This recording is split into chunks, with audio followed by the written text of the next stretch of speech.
апай, ағылшын сөздерін жаттау қиын, қолдансам ұмытып қалам. Осындай шағымдармен ағылшын тілі мұғалімдері жиі кездеседі. Ал мен өз тәжірибемде бұл шағымдарды нәтижелі үйретуге айналдырамын. Менің құпиям 5 questions әдісі.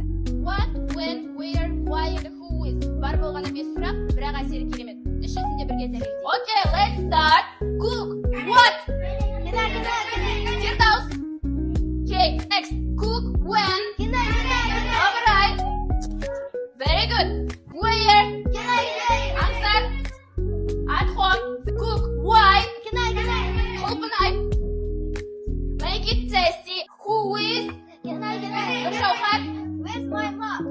Әр сабақта 5 questions әдісін қолдана отырып, мен оқушылардың сөйлеу дағдысын, ойлау қабілетін және де өздеріне деген сенімділікті арттыра аламын. Нәтижесінде ағылшын тілі қиын пән емес, қызықты және шабыт көзіне айналады.